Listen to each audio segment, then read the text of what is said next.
Hello everyone! Ayan, kumusta po sa inyong lahat? So for today's video ay tara at samahan niyo po ako magluto ng isa na namang napakasarap na ulam. For today's video, walang iba kundi itong ating Bicol Express. Siyempre pag sinabi pong Bicol Express, siyempre alamang po yan na may gata at talagang may sili na anghang-anghang.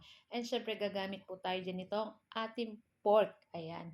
So, tara na guys at samahan niyo po ang magluto and enjoy watching po. Ayan, kung bago pa lang po kayo sa aming page, sa aming YouTube channel, huwag niyo po sana kalimutan mag-like, follow, at mag-subscribe na din para palagi po kayong updated sa aming mga bagong video na i-upload. So, ayun na nga guys, itong ating pork, sasangkutsahin po natin iyan hanggang mag-golden brown. So, tinimplahan na natin yan ng asin at paminta.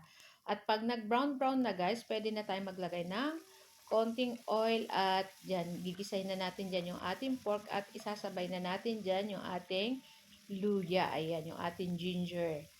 Tapos, syempre, halo-haluin na natin yan at pag nangamoy na yung ating ginger or yung ating luya, isunod na rin natin dyan yung ating bawang at yung ating sibuyas para mas masarap po pag may kompleto yung ating sibuyas, bawang at yung ating luya dito sa ating Bicol Express.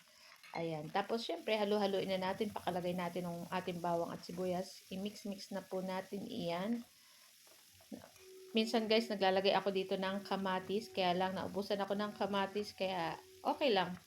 Pero para po sa akin, pag naglalagay ng kamatis, mas masarap. Para po sa akin. Pero, syempre po, ayan. Kanya-kanya tayo ng pamamaraan sa ating pagluluto. Ayan.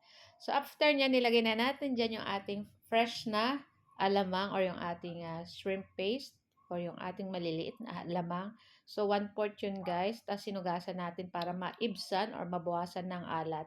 At pagkatas pakagisa natin ng ating alamang dyan sa ating pork, sa ating pwede na natin ilagay dyan yung ating pangalawang gata ng niyog. Ayan, lulutuin lang natin po iyan hanggang maluto na yung ating mga nandyan sa ating kawali. Ayan.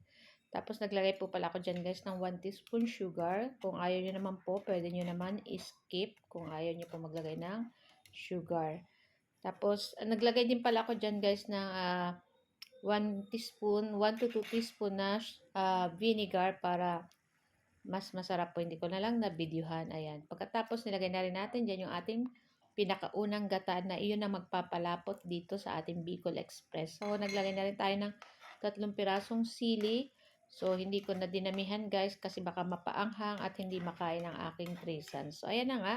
Lulutuin lang natin yun pa ng ilang minuto at pagkatapos ay ready to serve na rin to guys. So, ayan lang po ang aming video today at sana po yung nag-enjoy kayo. So, guys, thank you for watching. See you next video. Ciao! Sarap!